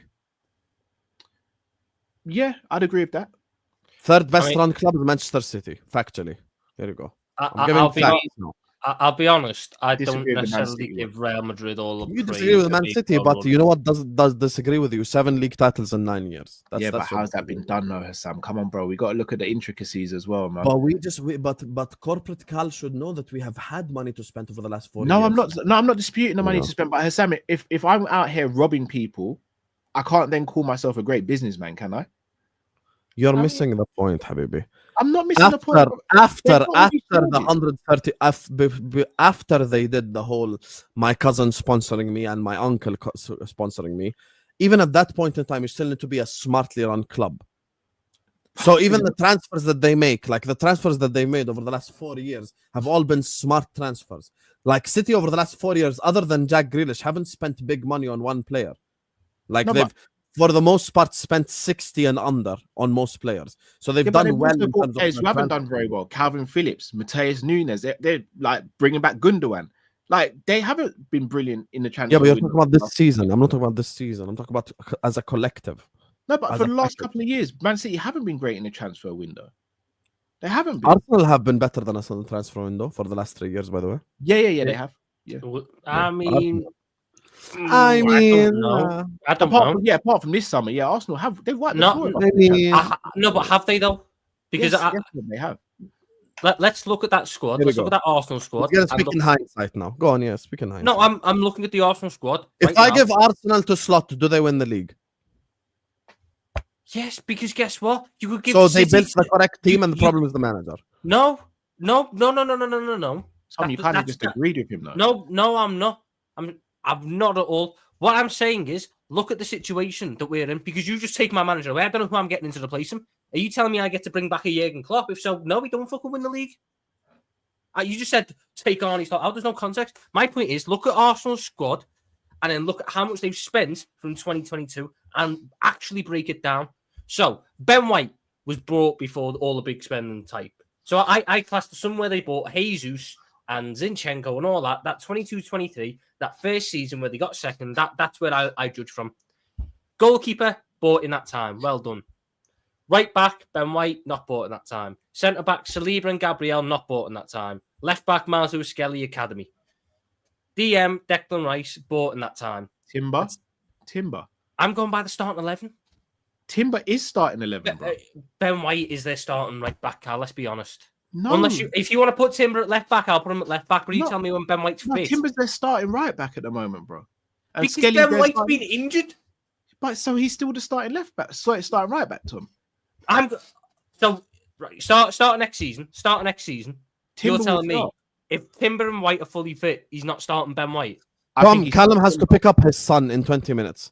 Anyway, Shall we speak about Isak or fucking Arsenal? Can I read these two? I didn't finish my point because someone Can we talk about a interrupted more me. relevant Liverpool topic? Who gives a fuck about Arsenal? Arsenal doing fuck all next season. No one's worried. They're signing Madueke and Sesko. Arsenal suck my balls. Big up to Terry Tibbs who says, big up lads. Tom asked a question on Twitter, didn't answer me. But I said get to Isak for a year or two until Isak contract runs out. He scored 19 goals. I promise you I'm going to answer this in the next section because I know Tom is going to be an absolute prick about it. So I have all the answers ready. Don't worry. I come prepared. That's why I beat him in every single argument. You get so grouchy when Matt's not here, innit? Specifically when he says absolute stupid shit like, oh yeah, if we can't get Isak, I'm okay with waiting a year. I'm okay because we just signed Florian Wirtz. No, I've never said that. I've never said that. I have my spies on you, mate. Don't never worry said about that. You're a fraud and you know it. I do not have a 4-man striker shortlist to say, oh, if we don't get Isak, I'm fine. FSG hired Klopp though and Slot now, shaking my head. Yes, and FSG also hired Brendan Rodgers. You guys, the problem is you never listen anything when I'm saying stuff. The reason why we're in this position is Jurgen Klopp. Jurgen Klopp is the main reason. There are other reasons. There are other things, of course. And I've just said FSG deserve credit for some things that they do. What I'm not going to do is completely 180 flip-flop my opinion. My opinion is my opinion until I'm proven wrong. End of. That's it. And I'm not proven wrong because of one transfer window, because that's so weak.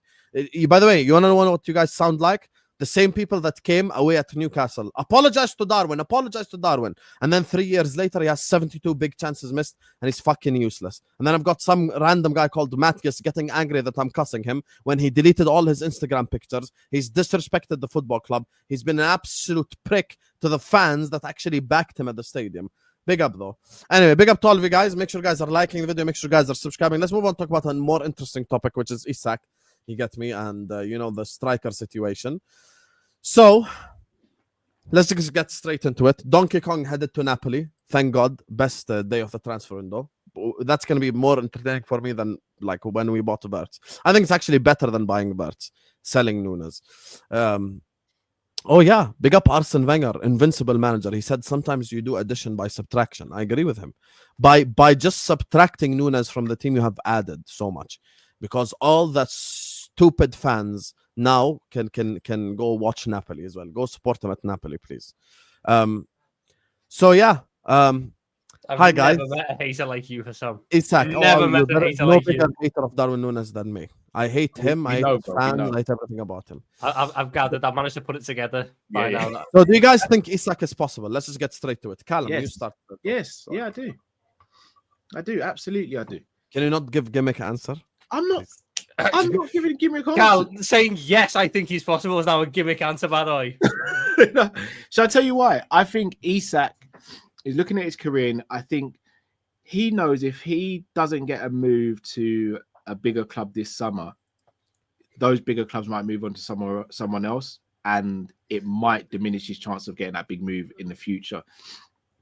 And I think he may look at that and go, I might need to pull the trigger now. Now, granted, PSG could potentially look at him next summer. Barcelona, if they find a way to sell their corner flag for some sponsorship money, they could probably do the same. We might even do the same, depending on who we buy this summer. But he might look at that and think, I'm not going to take that risk. I want to be a part of this Liverpool revolution and I want to go now. And I do think there's a chance. Obviously, Newcastle have a lot of the power in their hands. But if a player turns around and says, look, I want to go and there's an amicable agreement, then I think it could happen. I definitely think that there's the fact that no one shut it down yet means that we clearly have a belief that it could get done. I think Newcastle needs to look at it seriously and go, look, we need to start getting Champions League consistently. Our squad is not ready to get Champions League consistently whilst being in the Champions League itself. When you're building a sacrifice has to be made along the way. For Newcastle, I believe that sacrifice is an Isak. They sell an Isak for 140 because they're going to get really good money for him, and they are still constrained by PSR. They sell him, get really good money, close to 150. That can then be spent on getting 4 really good pieces for that squad. All of a sudden, Newcastle are finishing 4th and having a decent Champions League run, which therefore means even more money's going back into the football club, which means the next summer they've got a wider PSR margin, which means they can spend even more money and put it back into the club and build properly through the stages, rather than what they could do now is get stuck in a cycle of, we're in the Champions League for a year, but the squad can't handle it, so we finish 7th. And then the year after, when we're not in the Champions League, we bounce back up to 4th. And then the year after, because we're in the Champions League and the squad's not ready and we are being able to spend because of PSR, we go back down. That's You the way I notice see how it. rattled the Newcastle fans have been online and stuff. Yeah, but Sam, that was They're like us. so angry. They're but so that mad. was like us. the same. That was like us with like Sterling and shit. When your players, when big clubs are You don't sneaking around realize your selling players. Isak is actually better for them. Yeah, but you they're don't see not it in the gonna see it moments. like that, Sam. They're fans. We're fans. We wouldn't see it like that. When we sold Coutinho, bruv, we all crashed out. I was livid when we sold Coutinho, but it was the best thing for I the hated football club. Coutinho. I can't lie to you at the time. Yeah, I League. don't like Coutinho anymore. Because we because- played because some his sexy fans- football. 6 months of absolute delicious football we played. It wasn't even 6 months. It was 4 months. Yeah, Yeah, I know. but as It fans, was we're so good. emotional. But we're gonna look at it.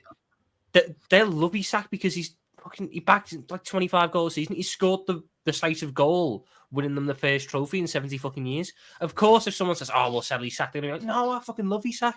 But that's just how it goes. I feel like Newcastle might just look at it and go, "Isak he's done what he's done. He helped win the trophy. He helped get us back into the Champions League. He now is the thing that can get us consistently in the Champions League because of the money he brings us in." Because if they get 150 million quid, imagine the PSR wiggle room they've got. They can buy a good centre-back who's not injury-prone. They can buy a top goalie. They can buy a good winger. They can buy a serviceable number 9 who, yes, he won't be Isak level, but he can get a good amount of goals. They can fill out their squad. That means that they get through the group stage of the Champions League, get into the knockout round, or maybe even the round of 16. They have a favourable draw. And they get another year in the top 4, which then means that the next time they go round, they have a bigger wiggle room because their revenues are fully lined with multiple years of Champions League money. That's how. The problem is you no become one this is big even club. looking at it from Isak's perspective. Why we keep looking at it from Newcastle's perspective? Well, I'm going to say this think we very all know respectfully. I think we all know. No, let me Isak's say the something. champion. I'm going to say this very respectfully. Who the fuck are Newcastle United? Who the fuck are they? 70 years, they've won their first trophy in 70 years, and they think Isak won't want to join Liverpool. I'm sure Isak, growing up in Sweden, wanted to be the next Shola Amiyobi. Give it a rest, bro. No one knows who fucking Newcastle are. At this moment in time, Newcastle are a nobody club. It's as simple as that. They've qualified for the top I think 4. that's a slight They've overreaction. qualified for the top. Let me land. They've qualified for the top 4. We get it there in the Champions League. If Isak joins Liverpool, we are going to win the league. We are going to win the Champions League. He's going to be a Ballon d'Or contender. He's going to be a European Golden Boot contender. He's going to do all of those things. You get me? So that's the thing. They beat you in a final. Yeah, Birmingham City beat you in a Carabao Cup final. Are they better than you, dumbass? No, they're not. So the truth of the matter is, Isak, if he joins Liverpool Football Club, let's look at it from Isak's perspective. Everyone keep telling me Newcastle this, and everyone keep telling me Liverpool this. Why don't we look at it from the player perspective? So Liverpool call Isak. You're going to go play with Florian Wirtz. You're going to go play with Mohamed Salah. You're going to play with Virgil van Dijk. You're going to be a Premier League contender. You're going to be a Champions League contender. No! I want to remain in Newcastle so we can win the Carabao Cup again. The best thing that could happen in that project, 3 years from now, they could challenge for a league title. Best case scenario. 3 years from now. And 3 years from now, it's going to take them time of correct transfers and correct everything. I think historically, obviously, what you're saying is correct. We're obviously way ahead of Newcastle, and currently we are as well. But they are potentially one sail away from being a monster of a team. They've already given teams problems. Their first 11 is very good right now. If they bolster out that squad, they could be a problem. Let's say they don't sell Isak and they sell Anthony Gordon, they could potentially be a real problem next season. And Isak could look at that and think, look, Liverpool are brilliant, but if we sell someone and we bring in 3 good players, for example, and we build up the squad and we take the squad to the next level, he could be a part of that. That goes, yeah, we could start challenging for things. So I don't think it's crazy that he could potentially stay there. I just think that Liverpool is a more attractive place. Did you not just ban ends? No, I timed out ends because he's not going to rage bait me. Timed them out. The thing is, look, I don't think there needs to be much conversation around Isak's point of view because Trying to rage bait me, play with Nunez, bro. I think we all know that Isak will be playing with himself and he's still better than Nunez football That is ability. crazy. Pause, bro. That is Wow. No, crazy. I meant it that way. That's why I didn't pause it. Okay. I think that we don't need to really talk about Isak's point of view because I think it's quite obvious that So right now, the ends. Yep, the ends. It's over. He can hold that time out. You ain't gonna rage bait me, mate. You ain't gonna rage bait me. if Liverpool make an offer that Newcastle find acceptable, Isak's not going to say no. I think it's quite obvious that Isak would join Liverpool if given the chance because we've signed players who I thought would have been harder to convince this summer anyway. Isak comes in, gets sold on, getting to play with Florian Wirtz and Mohamed Salah, and then once Mohamed Salah leaves, becomes the face of the. No, but he attack. wants to play with Jacob Murphy. Have you never thought sorry, about that? I forgot. He wants to play so bad with Jacob Murphy and Nick Pope, and like it's such a dream scenario for him right now. No. To be fair, Hassan, it won't be Nick Pope anymore. It'll be James Trafford. Newcastle fan rattled for no reason. 70 years, you won 1 Carabao Cup, bro. Kiss my ass. But I will say this: Newcastle could well. Newcastle could well hold strong. I'm not ruling that out. He's got a 3-year contract. They could decide that we want to stick with him for 1 more year. In that case, you do not sit there and go, oh, okay, let's wait. Let's wait till next summer. Let's figure it out next summer because you have a 2-year window. If you miss out on Isak now, unfortunately, Isak, that might just be it for you coming to Liverpool because I can't sit there and wait round. You are being presented the perfect plan B on a silver fucking platter from Napoli. You sit there at this negotiation table. Wow, Tom makes great opinion. Now spud me. You know I've been on the Sossaman train. You sit there at this negotiation table. Fucking legend, Tom. I love that so much. Wait, Tom. Wait, before we agree. Callum, if we can't get Isak, what should we do? Come on, man. Obviously, it's Osman. Swear to God, say it. Of course, it's Osman. The only thing that I think the club might look at, though. Thank God we are safe. No, but Club might look at Ekatike. No. I think the club might not look at Osman purely on the fact of we'd be losing him and Salah for AFCON.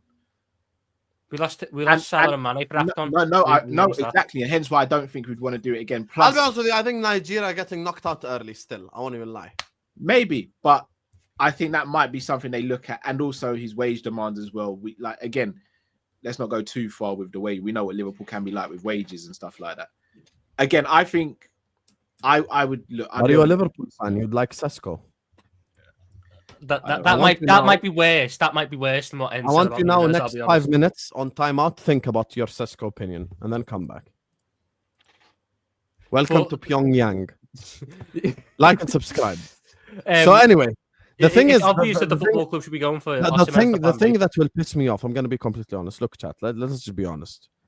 If we can't get Isak this summer, and then we say we're not going to sign a single striker, I will actually be like enraged. The reason why I'll be enraged is you do not sign one of the best 10s in the planet, if not the best 10, and then not give him a striker to work with, or play him false 9, or play him left wing. I'm sorry. We signed Florian Wirtz. I want him to play in the 10. I want him to play as the playmaker. I want him to be the creative spark in the team. He deserves a striker in front of him. Now, here's the thing. I'm going to make this very clear. And I agree with what Terry Tibbs said. Here's the thing. So let's say Newcastle are taking the piss and they want 150 million. Liverpool take a step back and say, nope, we're not going to pay the 150 million. No problem. I agree with the club.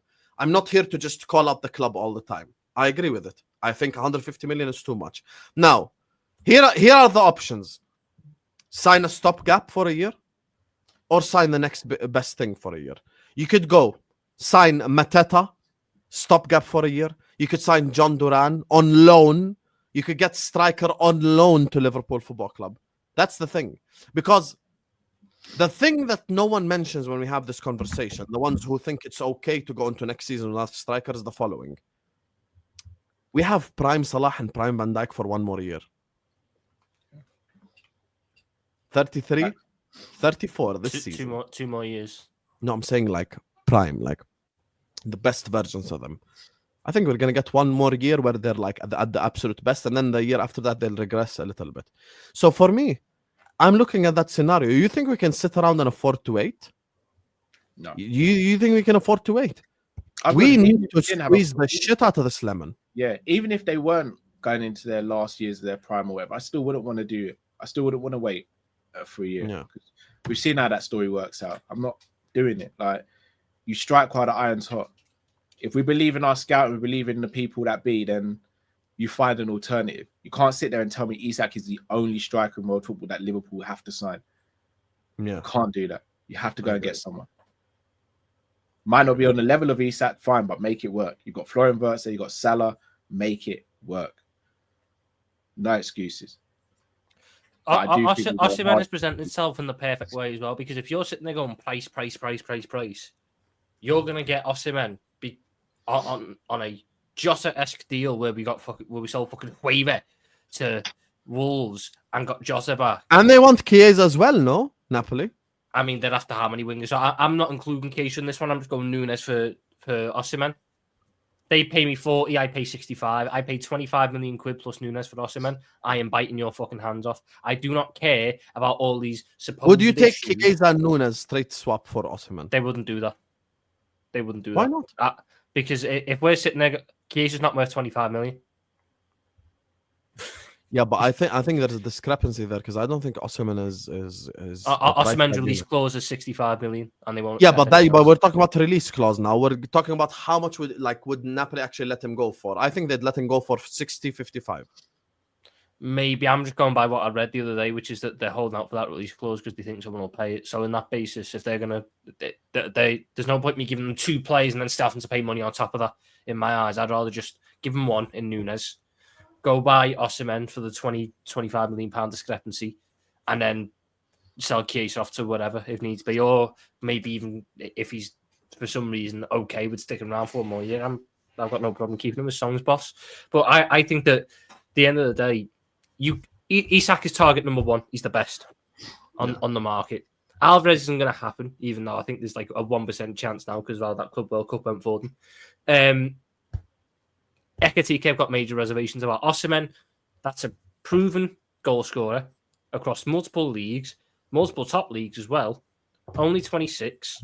We know he's thrived with playing with good wingers and good tens. And this whole thing about attitude problem. Oh, look at what happened at Napoli. Yes, he got.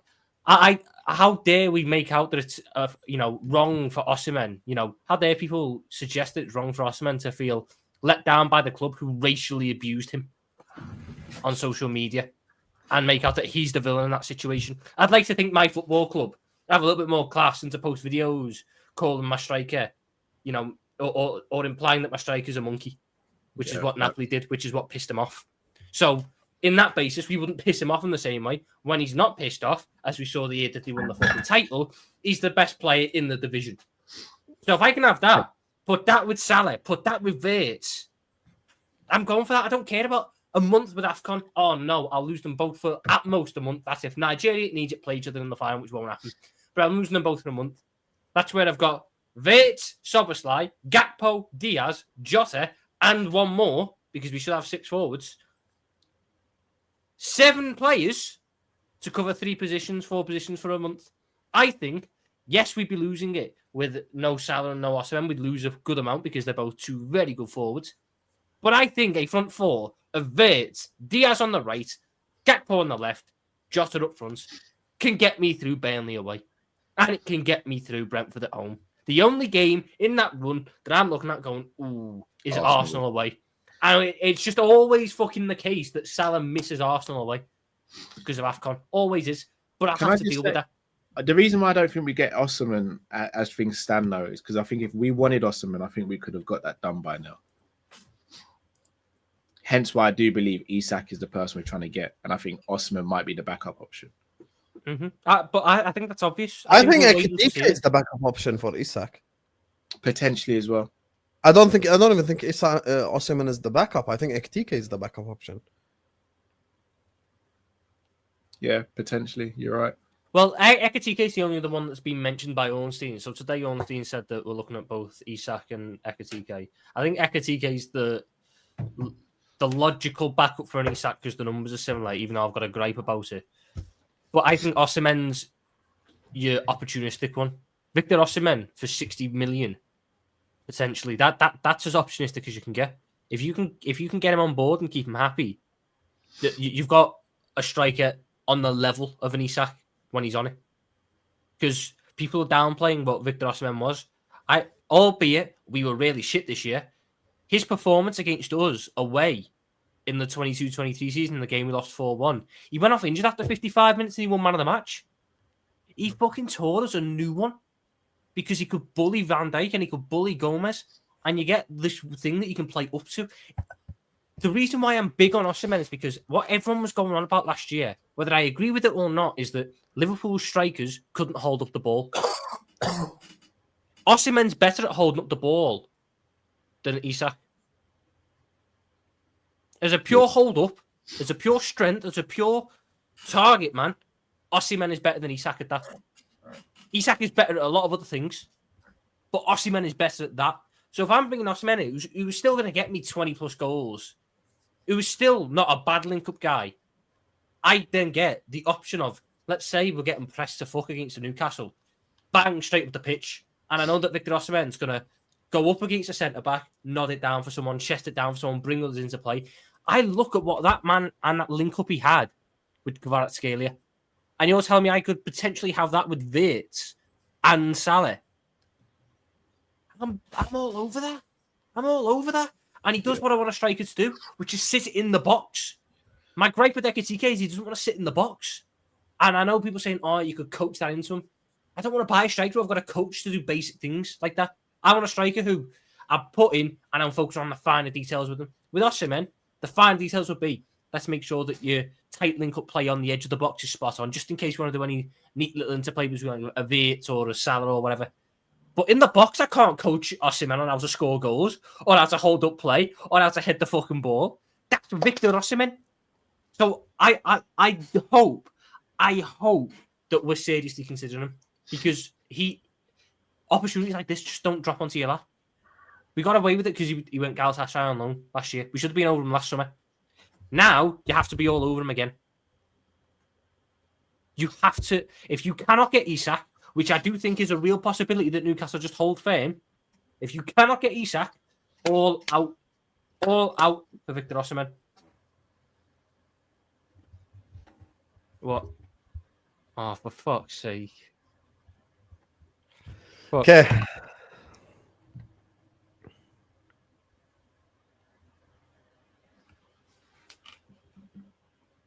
What's up? Sorry, I'm just texting my mom quickly. Oh. Yeah. Anyway, Guys, you know we can talk. You know we can talk. You know why are we waiting so long? Come on, we can talk. No. Say again, sir? I'm saying Callum just sat back not saying a word. No, because I agree. Yeah, if we can't get Isak, Osimhen's the next one. Again, I think Ekitike is a good footballer. He doesn't convince me as a striker for the level of what we're aspiring to.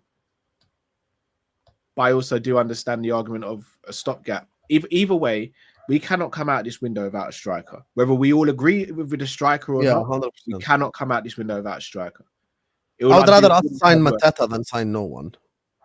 Yeah, of course. No, that's Obviously, if my option is Mateta or no one. Remember when you laughed at me for Mateta? We would have won 2 league titles in a row with Mateta, by the way. I mean, Jordy's out. To be fair, I didn't necessarily have as much of a gripe with the Jordy's Mateta out. one.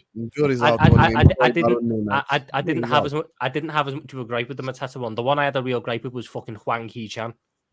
Do you think that Mateta would have missed the open net against Aston Villa away, like Nunez? No. Oh, there you go. The problem is I don't think Mateta would have got to it though, because Nunez is so fast. He does get to it. Also, that was such a great pass from Soboslai who got there. The problem is, Sam, there's no point in using last season because we won the title anyway, so I didn't need Mateta anyway. Yeah, No, I think I if we had a serious striker, we would have actually been seriously contending for the Champions League as well. Because Donkey Kong came on against PSG, and there's no difference between watching him and watching Beto.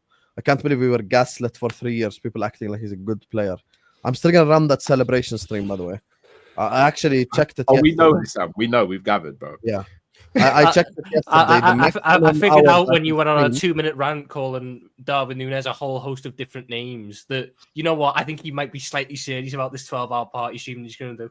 Listen, it's not going to be 12 hours because I think it's 5 too hours, much. I reckon. I might do a 6-hour celebration stream. 12 hours is too much, isn't it? Like, I feel like I'm doing too much if I did 12 hours. No, yeah, six is fine. Yeah, 6 is fine. Maybe 7 if one of the... Yeah, a mellow 6 hours. Yeah, that's calm. I'd start at 8 p.m. and end at 2 a.m. That's the plan for the Nunez celebration day. Oh, God, the day that he leaves. Oh, what a day.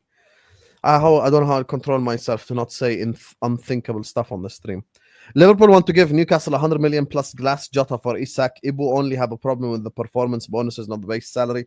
Thing is, if we get Isak, like, I would want a backup striker if Jota and Nunez is gone. Like, no, we would need the backup striker because we've got an injury. We've got a striker who can be injury prone with 0 fucking backup. We do need 2 strikers. Yeah, that's why I hope we keep Diaz though. Yeah, but even then, Diaz is, unless you're buying a left winger, which I don't think we're doing. Diaz. If we keep Diaz and Gakpo and get Malik Fofana, I wouldn't mind because then I know we have depth all round. Yeah, I think another thing that's going under the radar is if Elliot goes, we don't have anyone naturally to play on Salah's side either. Bendo, baby. See you later. Sam, can I go and pick up my kids, brother? Yeah, see you, Callum. See you. Tom, why do you always do this? Why do you always end the stream on a bad No, note? Yeah, I know you're gonna go Cal, pick up your Cal, kids. you I don't apologize understand. for my child's behavior. No, Cal, you don't understand. After Lamine Yamal, Bendo is the only other under 21 winger on the planet who manages that many successful take-ons and that much creativity. His numbers are really good. Cool. Big up yourself. Before Tom. you go, Callum, just one quick yes or no. Would you take Jokeres?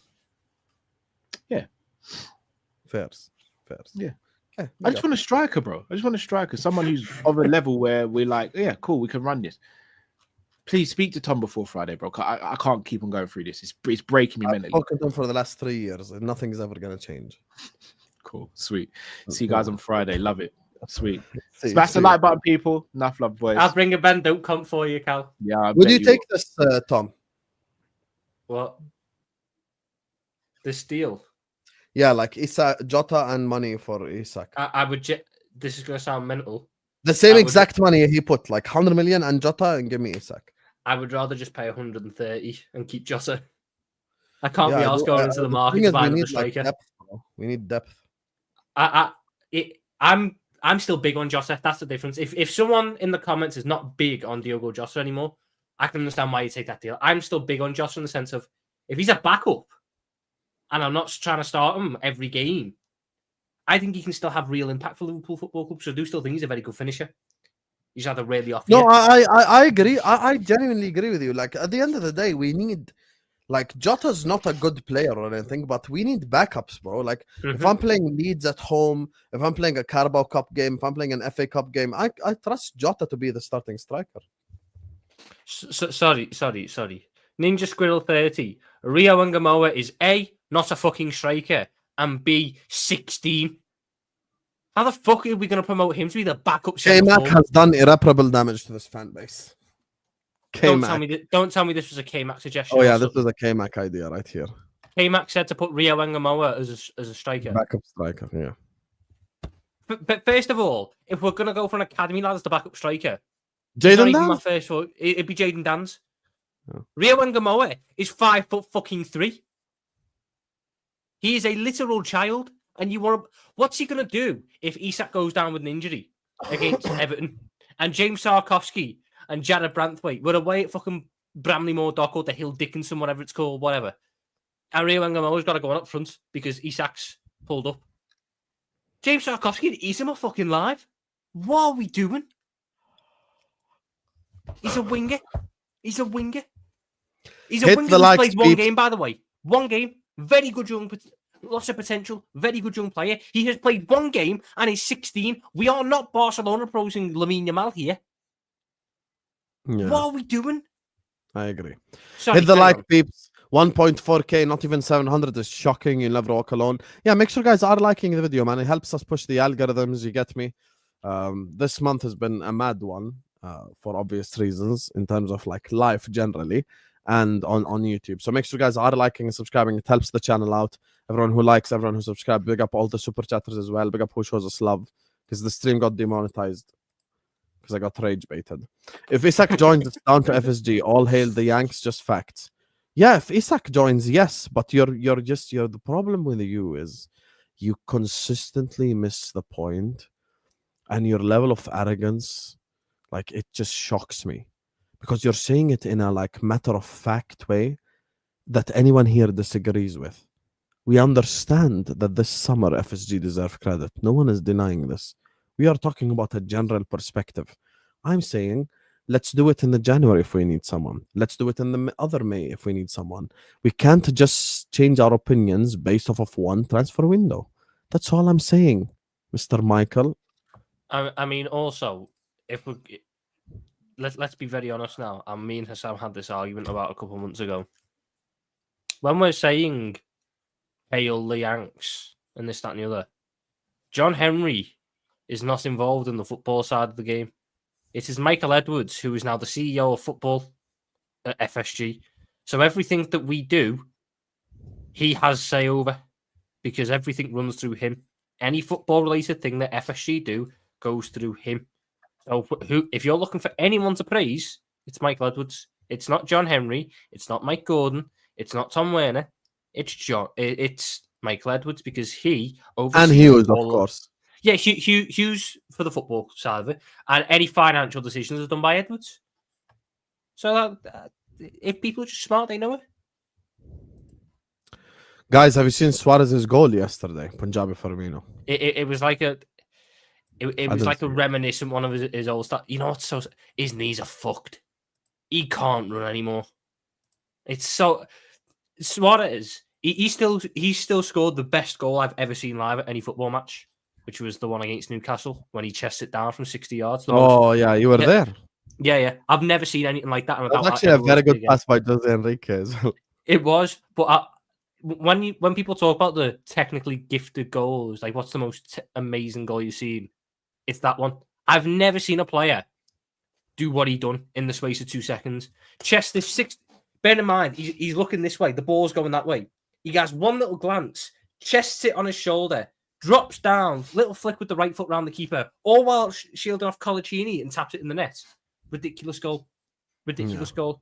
So I know what Suarez can do, and to watch him now, I know his goal yesterday was decent, but he's so slow with his knees and his hips, and oh my god, just call it a day, brother.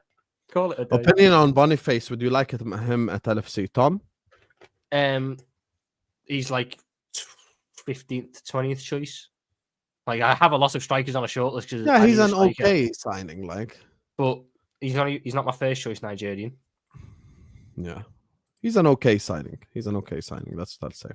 Thought, Visa or Callum Wilson as a stopgap? There is one of them there that everyone would agree with, and the other where I'm just sorry. Why is Callum Wilson getting fucking... Why is Callum Wilson there? Like, Wissa, we all agree. Callum Wilson, fucking hell. Come on, man. Sorry. Let's just be brutally honest with Vincey. I'm sure he's a lovely guy. We want to buy Newcastle's starting striker. Callum Wilson is Newcastle's third choice striker who they are letting go for free. Why the fuck is their third choice striker now our second choice striker? Yeah, that doesn't work. I'm sorry. I'm just not buying it. That's the thing. Just not buying it. It's mental. I'll be honest with you guys, man. Wissa, like half of your super chat I'm happy with, the other half I'm just disappointed in. You know? Wissa does a job. Yeah, Not Wissa does a ideal, job. he does a job. I actually agree with Chris Angel for once. Have you ever seen? Do you know who Chris Angel is? Was he? I don't know for sure. What wasn't he? Was he like a magician or something? Yeah, let me show you. Let me show you who Chris Angel is. Let me show you who Chris Angel is.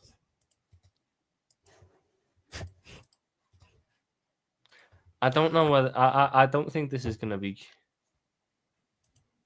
I don't think this is gonna be great, is it? I'm gonna pull up 2 pictures right now, Chris Angel. One where he's doing magic, and the other one just a regular picture. Wait. I'm sorry, Tom. You are fucking cooked, my mate. You're such a prick, Fonzie, by the way. You are 100% a prick. I need you to understand this. You are a massive prick. But anyway. So this is Chris Angel right here. You get me? This is Chris Angel. This is the magician. Oh my fucking god. This is the magician right here. You get me? And this is Chris Angel after he retired from Magic, Tom.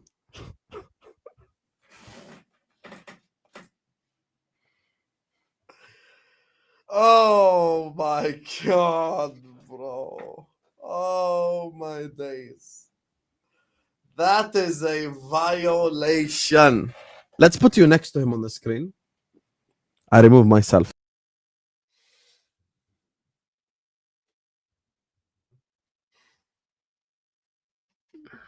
Surely you see the similarities, no? Surely, Tom. See the similarities. Hey. Anyway, guys, on that note, we're gonna wrap up the Fuck stream you, here. Fonzie. Fuck you. Yeah, there you go, Fonzie. See? There you go. You caused this upon yourself. Anyway, Tom Little the one on YouTube, Insta, Twitter, the works in the description. Matt One Show, Sanderson Show, and Kopish are all in the description. Like the video on your way out and subscribe. Big up to all the super chatters. Thank you guys for so much supporting us on the stream. You get me? I appreciate you all. And I'm gonna be back inshallah tonight at 10 p.m. UK time. Because I have like a general Premier League stream. I've got Chelsea Ahmed coming on. I've asked Man United Ahmed as well. I've got TJ coming on, so it should be a very interesting show. Love to every single one of you guys. Thank you guys so much for joining us, and I will see you. By the way, the stream is going to take over to Football Terrace. Straight fact. Yalla, peace out. See you guys later.